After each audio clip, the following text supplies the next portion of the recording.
The Missouri National Guard's 35th Engineer Brigade has 9 combat engineer units. These engineers have critical roles in the Guard's stateside and overseas missions. So the role of a combat engineer, National Guard-wise, is disaster relief, helping the community out during a disaster, whether it be filling sandbags and stuff like that. The Army side of it, it's more route clearance and minefields and demolitions and blow caches and all that. Among the combat engineers are a specialized group of soldiers known as sappers. This term dates back hundreds of years to when trenches or saps were dug out in front of infantry troops near an enemy's fortress. Today, combat engineers focus more on emergency road clearance and sandbagging during local disasters, as well as route clearance and demolition during times of combat. They clear the way. They're your mobility enhancers. So in other words, when the infantry is going forward to, let's say, assault an objective or to attack an enemy, the sappers would go in and make sure that the lanes are clear and that they have all the obstacles out of the way to make sure that the infantry can do their job. Blowing holes through minefields, blowing up bridges, blowing big craters in the middle of an airport. Those are some of the tasks that sappers do. They are engineers. So they can build, they can blow up, they can in-place obstacles. The infantry's main job is to seek and destroy the enemy.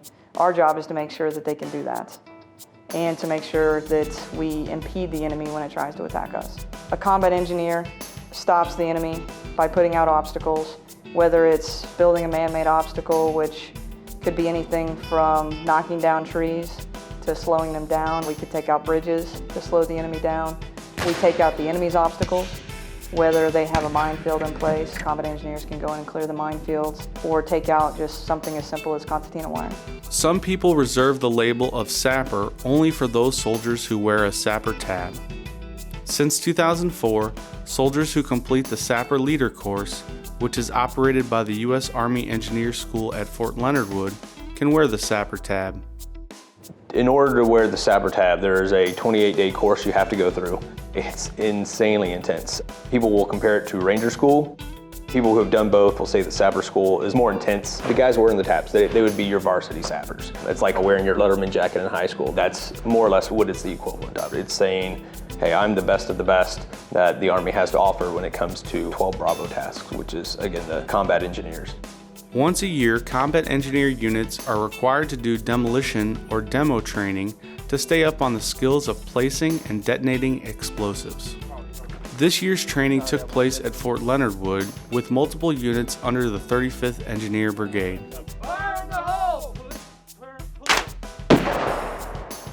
A demo is not something we get to do more than once a year. Obviously, it's going to be an expensive task. It's going to be grueling and time-consuming to take care of it.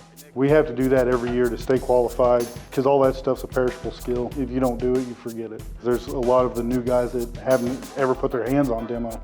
So if we can get them that experience, we better train them for real-world situations that we might have to encounter. All these soldiers out here, they need to get their hands on it. They need to understand how to put things together so that they operate correctly. And when you can do that, then if it's needed in a different type of environment, they'll be able to employ it in a safe and efficient manner and accomplish the task at hand.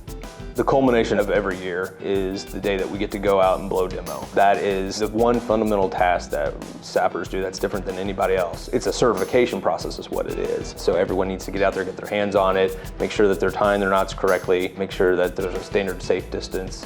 And it's also a great chance for my staff sergeants and sergeant first classes to really get out there and just mentor the soldiers.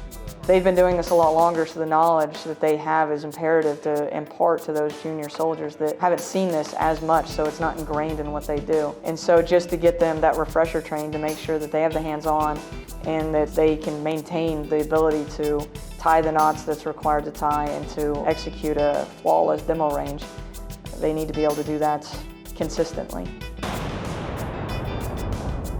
Anytime you can bring that back to other soldiers and put that wealth of knowledge out there, it's a good thing. That's what we live and die by, is our ability to accomplish our mission. And anything that can better put us in that position is an excellent thing.